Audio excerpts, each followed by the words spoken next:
El siguiente programa es financiado con recursos del Fondo para el Desarrollo de la Televisión y los contenidos de la Autoridad Nacional de Televisión.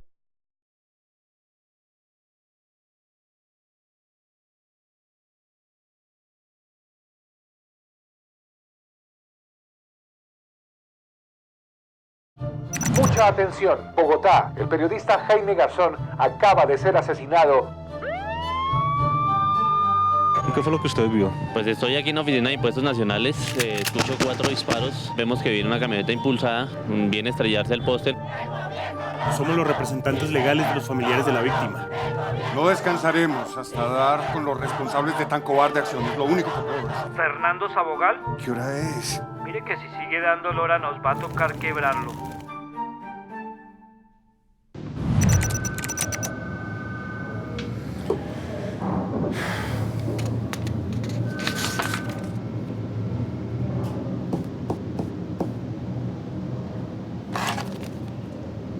Reuters envió un cable a todos sus abonados en el mundo asegurando que a Jaime Garzón lo asesinó un nuevo escuadrón de la muerte ultrafascista integrado por unos 4.000 hombres apoyados económicamente por poderosos opositores al proceso de paz que adelanta el presidente Andrés Pastrana con los grupos guerrilleros. La agencia Reuters asegura que este nuevo grupo paramilitar aún no tiene vínculos con las autodefensas de Córdoba y Urabá. La información, según Reuters, proviene de una fuente allegada al proyecto paramilitar, quien según la agencia internacional pidió no ser identificada por razones de seguridad. El cable de Reuters señala que Garzón hacía parte de una lista negra integrada por 5 eminentes defensores del proceso de acercamiento entre el gobierno y la insurgencia, entre los que se encontraría el consejero presidencial para la paz. Acabo de salir de la fiscalía, Fernando. Las autoridades ¿Cómo le fue? ¿Va a venir para la oficina? No, ya está muy tarde y tengo hambre. Pásese por la tienda y le muestro lo que conseguí. Muy bien, voy para allá.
Transfiriendo al buzón de mensajes. Aló, Marce. Voy donde Carreño, me demoro un poco. Un beso.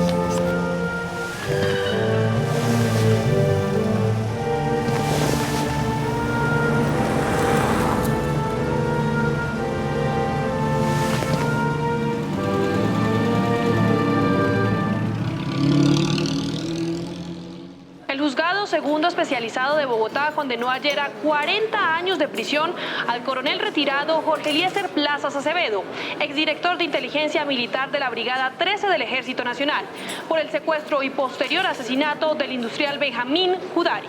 Judari fue plagiado el 30 de octubre de 1998 en Bogotá y apareció muerto meses después en una finca de Pacho, Cundinamarca, de propiedad del extinto narcotraficante Gonzalo Rodríguez Gacha.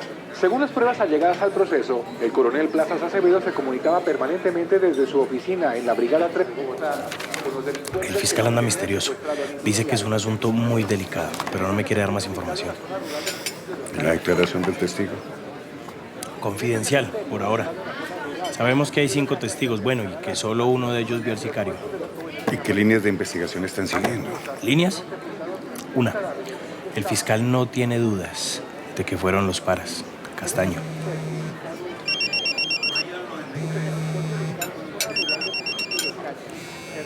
Y entonces, tratar de conseguir el expediente.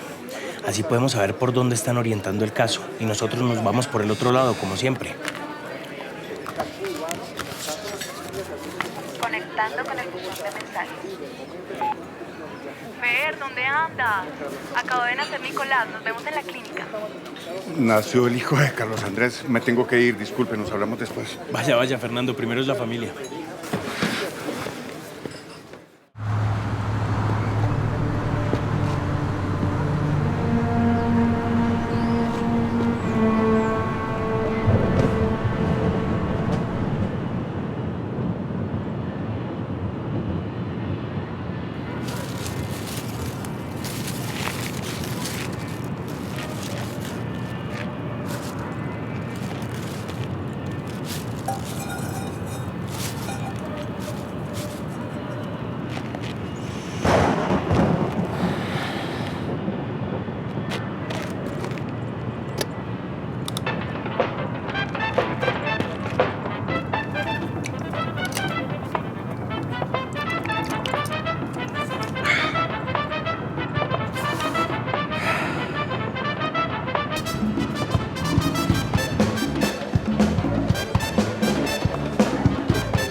Buenas.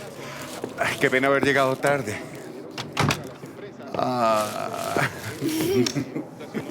Menos mal se parece a ti, Alejandra.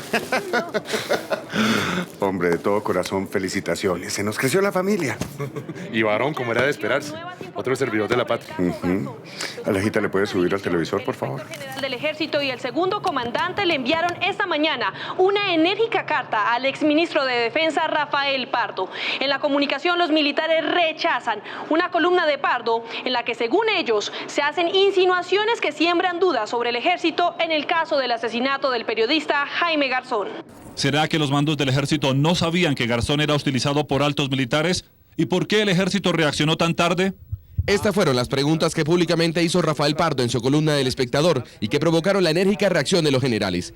El comandante del ejército se defendió y le dijo al exministro y columnista del Espectador Rafael Pardo irresponsable. En un comunicado de 10 párrafos, el general Mora dijo que nunca señaló a Jaime Garzón como auxiliador de la guerrilla. No he podido entender cómo el comentario de una reunión privada se saque del contexto y se publique en circunstancias de tiempo, modo y lugar diferentes para ser relacionado con un atroz crimen. ¡Qué desproporción y qué irresponsabilidad, doctor Pardo! El comandante del ejército aseguró que admiraba al periodista y humorista, que respetaba su labor de mediación en casos de secuestros y que nunca tuvo la oportunidad de reunirse con él, como dijo Rafael Pardo. No he visto en la prensa ni he escuchado en la radio ninguna acusación de los enemigos naturales del ejército que podrían ser las FARC o la guerrilla. No lo he escuchado, pero nos ha dolido mucho que haya sido un exministro de la Defensa el que haya salido a acusar al ejército y a su comandante y a meternos en semejante mar de dudas. El general le dijo a Pardo que su escrito golpeó el alma de la institución que una vez le rindió honores y trató con sinceridad y respeto. En el mismo sentido se pronunció el jefe de Estado Mayor Conjunto de la Fuerza Militares. Catalogó de enemigos de la paz, oportunistas y obstructores de la justicia a quienes lanzan juicios a priori. Porque no se puede manchar a la institución más cara de la nacionalidad colombiana por ilusos protagonismos políticos que de nada le sirven al país, diferente a crear dudas y fantasmas. Los generales abogaron por un rápido desenlace del caso de Jaime Garzón, por el bien del país y de la institución. Y esta noche el exministro dijo en otra carta que no contesta agravios personales y que sus preguntas siguen sin respuesta. Hoy se conoció la carta en la que el general Mora le pide al SAR antisecuestro investigar a Garzón y la respectiva respuesta del periodista. En esta carta, el periodista asesinado Jaime Garzón le pide al entonces comandante de la Quinta Brigada del Ejército, Jorge Enrique Mora Rangel, que le explique por qué ha solicitado una investigación en su contra después de que él ayudara a la liberación de 9 personas secuestradas en la vía al llano por el comandante Romaña de las FARC. Garzón textualmente le dice a Mora: se equivoca usted al solicitar se me investigue, pues yo solamente cumplí una misión de carácter humanitario que culminó con la liberación de 9 compatriotas. Garzón finaliza diciendo: general, no busque enemigos entre los colombianos que arriesgamos la vida a diario por construir una patria digna, grande y en paz, como la que quiero yo y por la que lucha usted. Patrañas de la prensa para vender periódicos. No, eso no es cuestión de la prensa. Eso lo está diciendo Rafael Pardo, exministro de Defensa. Él conoce perfectamente el funcionamiento de las Fuerzas Armadas. Mira, lo que dice Pardo es una calumnia y una irresponsabilidad. ¿A quién se le puede pasar por la cabeza que un general de la República puede estar metido en algo así, hombre? ¡Por Dios! Ay, Carlos Andrés, usted parece que fuera del ejército suizo y no quisiera ver las cosas como son. En esta democracia perfecta siguen matando a la gente por pensar de forma diferente. Y muchas de esas veces un servidor público está detrás. A ver, no empecemos. Que uno que otro soldado haya manchado el buen nombre de la institución, pero son casos aislados. Manzanas podridas que han sido severamente castigadas. Nosotros no somos asesinos, Fernando. Yo no estoy diciendo que usted lo sea, Carlos Andrés, pero muchos de sus colegas sí. Fernando, ya. Este no es el momento ni el lugar para que hablen de esas cosas. Tienes razón. Discúlpeme, por favor.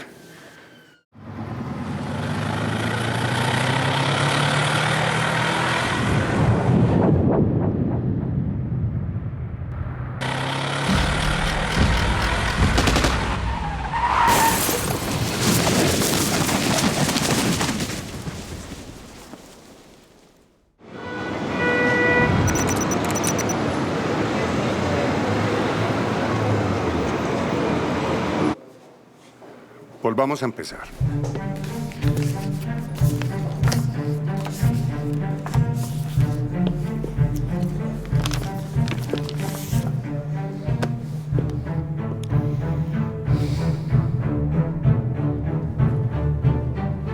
Jaime se entera que hay una orden de Castaño para matarlo.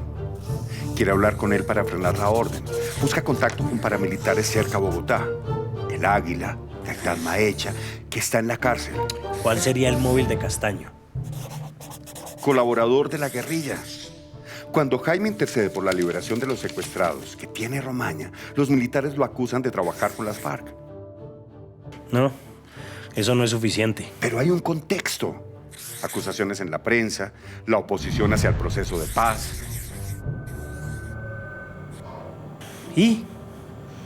Judicialmente no hay nada. Solo tenemos un retrato hablado. Bueno, y un testigo, pero que no nos dejan ver.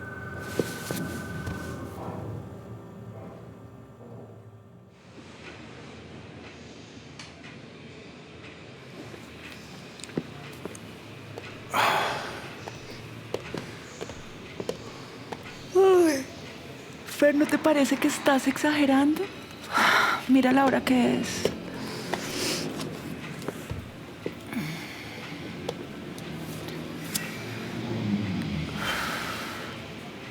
¿Y eso?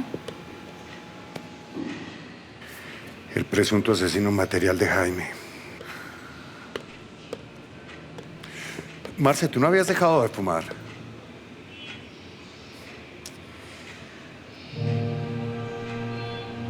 Fer, hay un carro parqueado enfrente desde esta tarde. Yo creo que nos están vigilando. El tipo ni siquiera se ha bajado a orinar. Necesitas descansar. ¿Qué?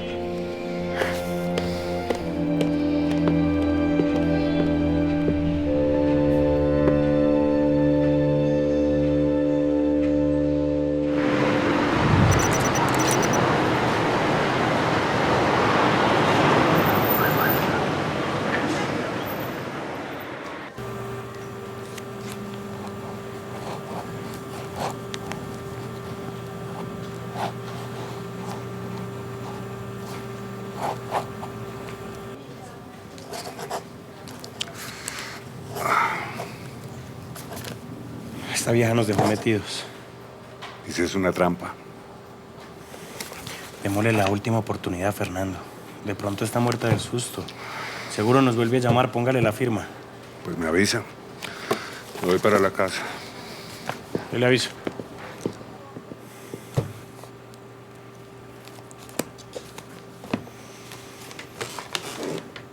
Nacional, vamos a intentar decir. El fiscal general de la Nación dijo hoy que sus investigadores tienen evidencias de que Carlos Castaño tiene responsabilidad en el asesinato del periodista y humorista Jaime Garzón. Yo no tuve responsabilidad en la muerte de Jaime Garzón. Y repito, si algún día llega a aparecer alguien de los dos que se ha vinculado a esto, tendrá que ponerle la cara, pero yo con ese sí no puedo cargar. Con estas palabras, Carlos Castaño aseguró una vez más no ser el autor del asesinato de Jaime Garzón. Sin embargo, hoy el fiscal Alfonso Gómez Méndez dijo que todas las pruebas recogidas por la Fiscalía se indican a Castaño como la persona que presuntamente ordenó la muerte del humorista. Gómez Méndez aseguró que este fue un crimen político y que ya se han descartado varias hipótesis. Hasta ahora la investigación apuntaría hacia el paramilitarismo con un autor material y con un autor intelectual o determinador. A pesar de los tropiezos que ha sufrido el proceso, el fiscal general dijo que la investigación tiene suficientes elementos para que el crimen de Jaime Garzón no quede en la impunidad.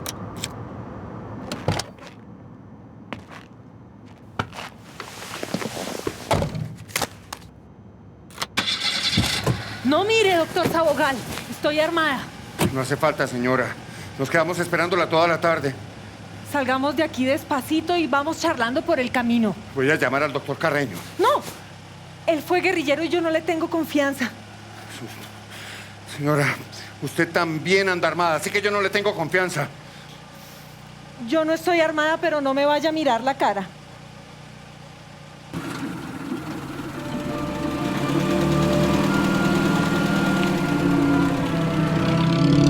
Mi marido quiere negociar. Nosotros no somos negociantes. Como sea. Él dice que ustedes son los únicos que lo pueden ayudar. Desde que salió la condena nos han amenazado a nosotras y a él le dicen que coma callado. ¿Pero quiénes? Sus superiores. Dice que tiene miedo de amanecer muerto un día de estos en la celda. Que la única solución es el asilo y que ustedes son los únicos que pueden lograr eso. Él está dispuesto a colaborar con la justicia. Nosotros no tramitamos visa, señora.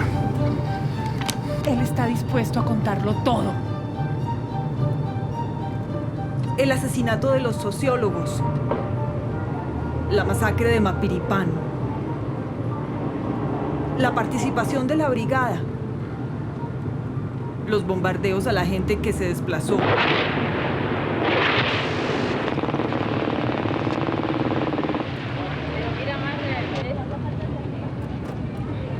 El asesinato del humorista Garzón.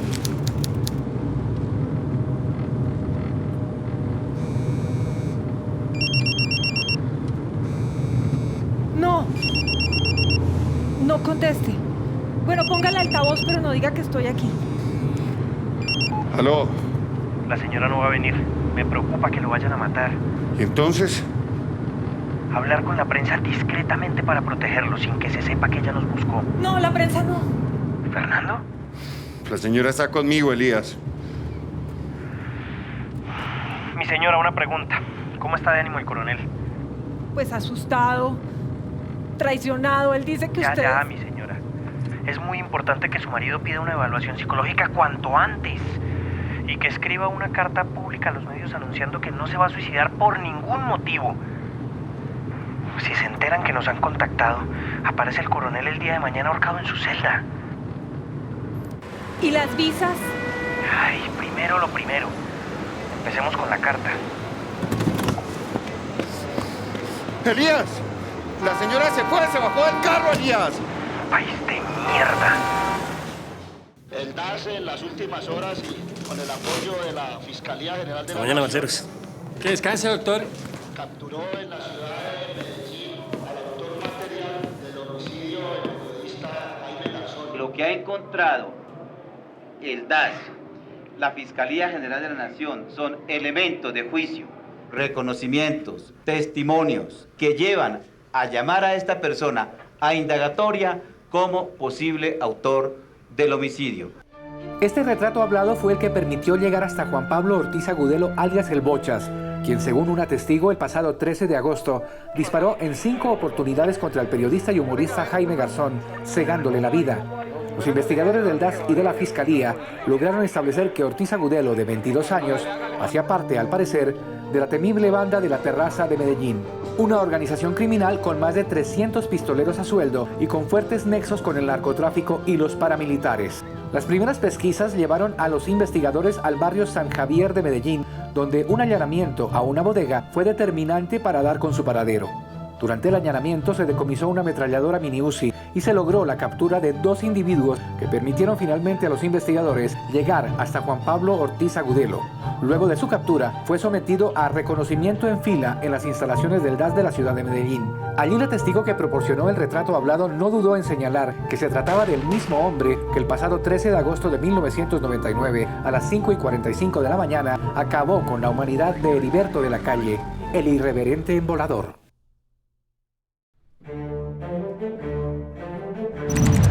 Que existen otras hipótesis por las cuales pudo haber sido asesinado Jaime Garzón. ¿Usted quién es? Señor, ¿usted qué tiene ahí? Entrégueme la cámara, que me entregue. Es que anoche descubrí un testigo falso en el caso de Jaime Garzón. Voy para Barranquilla. Caso asesinato a profesores. Esto fue lo que encontramos. Aquí hay serias acusaciones contra el DAS. Cuando los terroristas empiezan a sentirse débiles, inmediatamente envían sus voceros a que hablen de derechos humanos. No, ¿qué gobierno? El gobierno no ha hecho nada. Lo único que ha hecho es mandarlo a matar.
así como es importante lo visual en la animación, el 50% también de la credibilidad de una escena animada viene del sonido. Y en este caso creo que el diseño sonoro es un elemento fundamental, así como la música.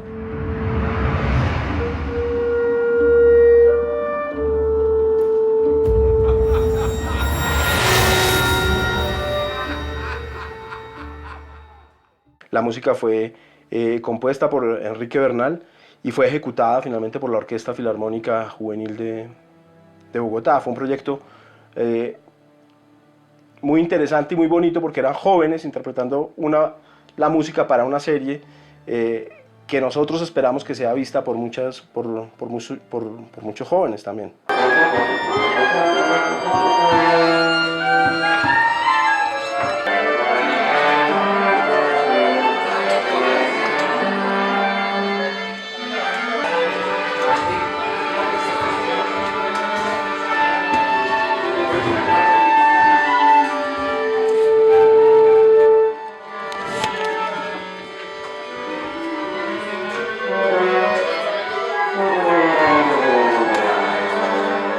Yo creo que no hay diferencias en la forma en que se aplique la música, porque eso va como en el director, ¿verdad? A veces la música para un documental puede ser la más sencilla del mundo, puede ser música electrónica, puede ser música que no tenga que ver con lo que uno espera. Entonces, como que el punto de vista del director es el que define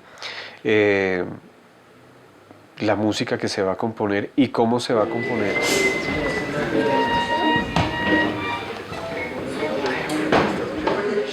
Mejorar la afinación en el compás de los tonos.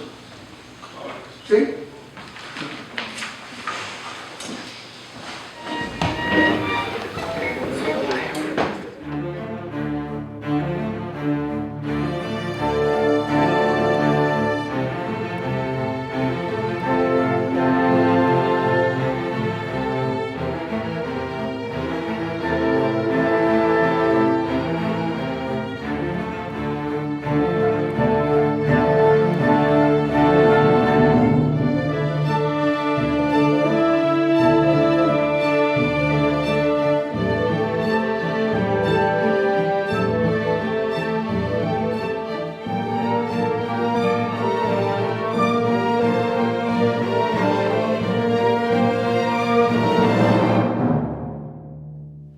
Bueno, yo pienso siempre en la función que cumple la música o que va a cumplir. Cada proyecto es diferente y cada director es diferente y busca que la música tenga un cometido diferente o particular a lo que ellos quieren.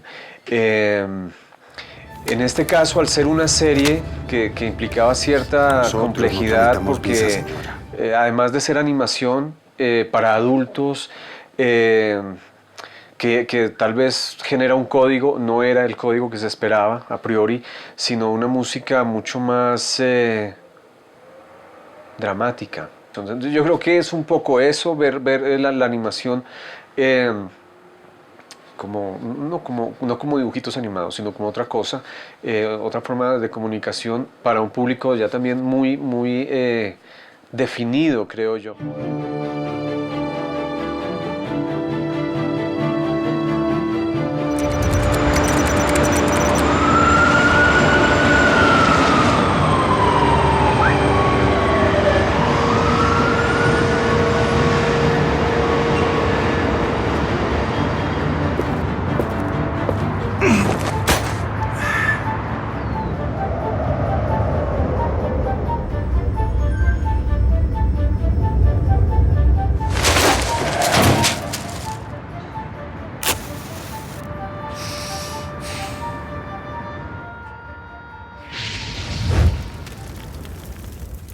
Fue muy benéfico y muy claro el hecho de que el director me diera su punto de vista de lo que quería y lo que no quería.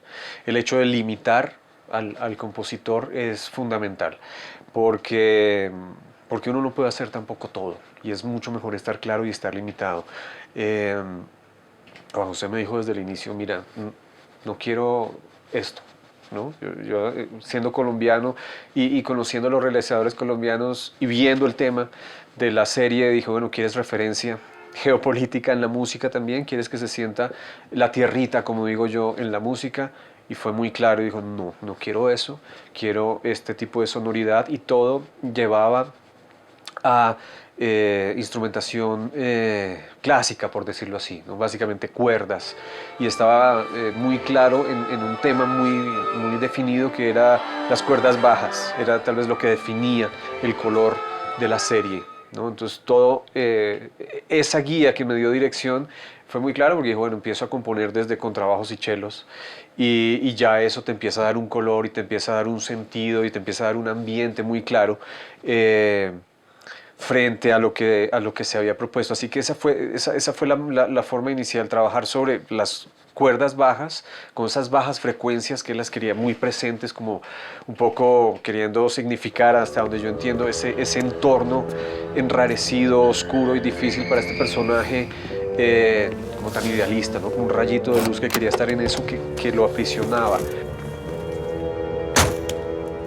Nosotros construimos la historia de un personaje que se va encerrando, al que se le van cerrando las puertas, un personaje que se va enredando en un laberinto. Hacia el final de la serie, las posibilidades de vida de Sabogal, o sus alternativas de vida, son más escasas que al comienzo. Con la música buscamos eso, decididamente, acentuar esa sensación de acorralamiento del personaje, esa sensación de laberinto en el que él se ve inmerso. Estábamos buscando unos sonidos muy agudos a través de los violines, con una música que fuera circular de alguna manera y que reforzara ese sentimiento de torbellino y de caos en el que el personaje, de sin salida, en el que el personaje se ve atrapado finalmente.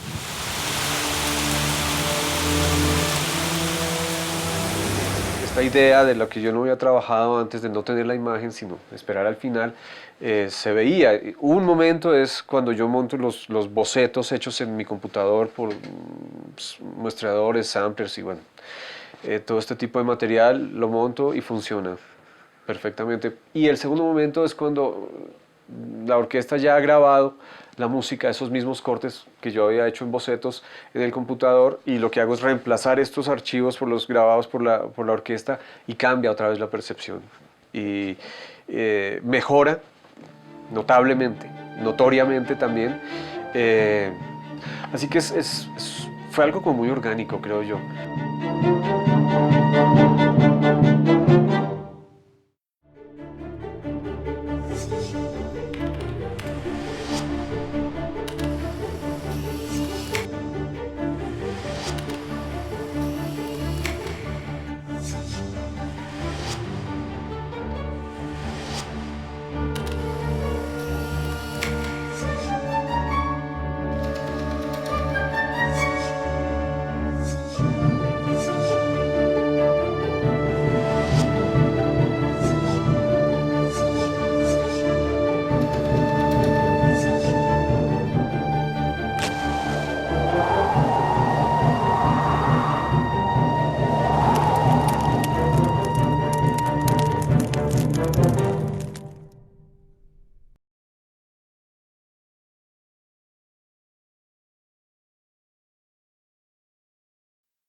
Yo lo que creo es que hay personas que son inmatables al interior de una sociedad. Es decir, serían personas que tienen muchísimo cariño, muchísimo respaldo social, muchísima legitimidad, que son muy escuchados y que de alguna manera se sienten con un fuero para decir lo que no puede decir otra persona. Yo creo que Jaime Garzón estaba en esa categoría.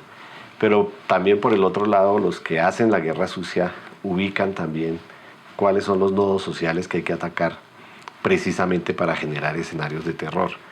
Yo el asesinato de Jaime Garzón lo asimilo a cuando los narcotraficantes le colocaron la bomba al espectador y cuando asesinaron a Guillermo Cano, que fue un quiebre para silenciar los medios de comunicación. Yo creo que el segundo quiebre para silenciar los periodistas, para silenciarlos por años, frente a muchos temas, fue el asesinato de Jaime Garzón. Si tú miras cuando se comienzan a celebrar los aniversarios de Jaime Garzón, pasó muchos años. En Radionet el director de Radionet dio la orden de no mencionar a Jaime Garzón después de su muerte. Es decir, los escenarios de terror, los periodistas que se callaron, que se autocensuraron, que se fueron del país, te explican la fuerza de matar un inmatable, de matar al que teóricamente nadie mata y que si lo matan hace que todos los demás se puedan sentir también objeto de un sicario, de un asesinato. Siempre que se asesina y se hace un magnicidio, ¿qué reclama la sociedad? Pues la sociedad reclama justicia, ¿cierto? Y obviamente cada día que pasa sin justicia para un magnicidio genera más rabia, más ira, más... Entonces, en el caso de Jaime Garzón, a él se le mata con un plan previo de a quién echarle la responsabilidad.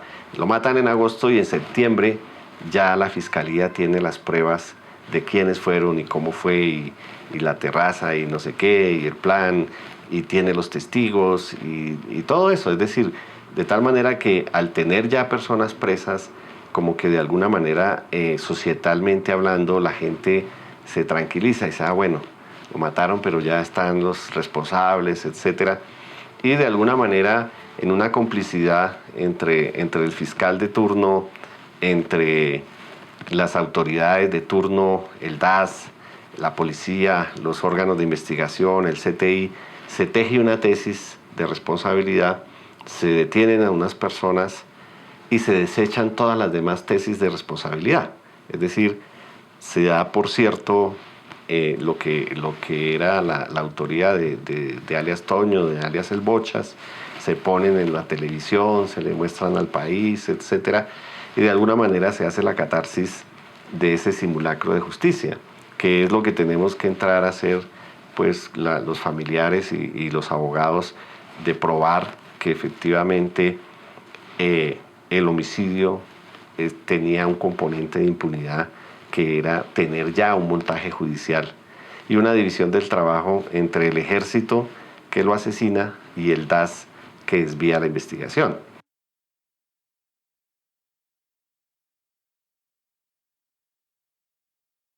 Son crímenes que dolieron tanto que mucha gente se motivó.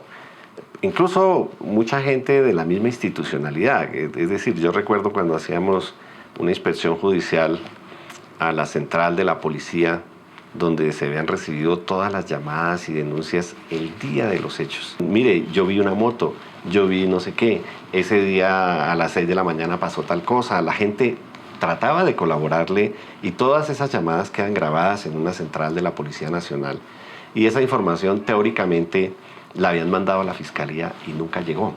Es decir, o se desapareció en la policía o se desapareció en la Fiscalía y esa información fue regrabada y desaparecida. Cuando estábamos en la inspección en esa policía buscando esa información porque sabíamos que existía, aparece una niña policía por ahí y dice, ay, doctor, yo tengo una carpeta porque yo quería a Jaime Garzón. O sea, es... Bueno, ahorita me es muy sensible acordar, ¿no? Bueno. Y tenía ahí las copias de muchas llamadas, ¿no? Una carpeta personal. Eso fue como 8 años después, ¿no? Bueno, no sé si regrabamos. Yo siempre recibí muchísima información del interior de los organismos de seguridad del Estado, de militares, y les salvé la vida a muchos, ¿no? También, por ejemplo, a veces te llegaba un coronel de contrainteligencia. Y para que un coronel de contrainteligencia te busque a ti es porque es algo muy grave y porque su vida está de por medio. De lo contrario, no te busca, ¿no? Y sobre todo alguien como yo, con el INRI de que soy enemigo de las fuerzas militares, por decir algo, que soy terrorista. Entonces, de pronto un coronel te busca y te dice, doctor Uribe, mire, yo soy coronel, soy de contrainteligencia, me asignaron una investigación, descubrí, por decir algo, cosas de corrupción, contratación, que el general tal se estaba robando la plata de la salud, de las drogas, de los medicamentos, del ejército, o de armas, o de lo que sea. Y entonces él me decía, Y entonces yo pasé mi reporte, porque esa es mi función, investigar, reportar. El general me llamó a su oficina, me agarró a golpes y me dijo que me iba a asesinar. Entonces yo vengo a que usted me ayude, ¿sí? A contarle eso. Y hubo casos donde yo les decía, mira, coronel, haga un video sobre esto, diga cuáles son los generales, etcétera, y vaya y dígales que yo lo tengo, y que yo lo tengo en Bogotá, y lo tengo en la sede de la FIDH en París, y que lo tengo en Nueva York, en un centro de abogados, en una caja fuerte, y que si le llega a pasar algo, yo lo hago público. Y eso, pues, era su seguro de vida, ¿cierto? Entonces, esa persona quedaba agradecida conmigo de por vida.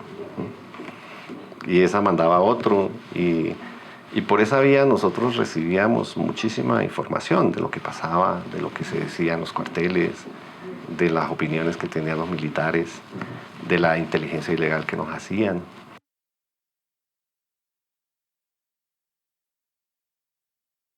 Nosotros probamos la hipótesis que había desde el primer día, y la hipótesis del primer día es lo mató la inteligencia militar, ¿sí? Y esa fue la hipótesis de lo que nunca se iba a investigar, y realmente pensamos que nunca se iba a investigar. Es decir, nosotros hubo momentos en que nos sentimos derrotados totalmente y dijimos, no, aquí van a condenar a estos inocentes y el caso se cierra y la impunidad es total.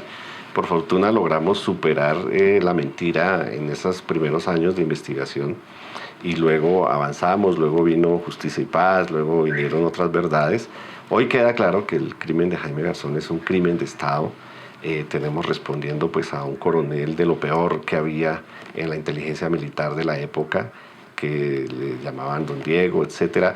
Tenemos a un subdirector del DAS, jefe de inteligencia formador, que es este personaje Narváez, de lo peor también, de capacitador de guerra sucia al interior del ejército y en los paramilitares.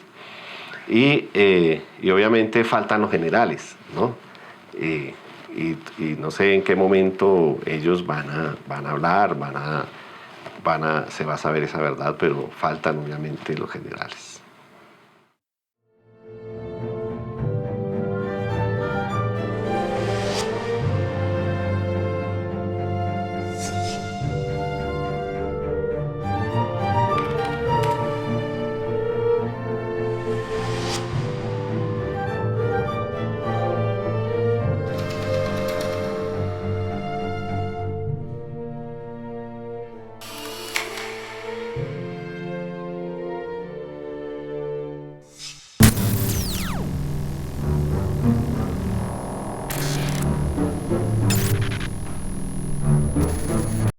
El anterior programa fue financiado con recursos del Fondo para el Desarrollo de la Televisión y los contenidos de la Autoridad Nacional de Televisión.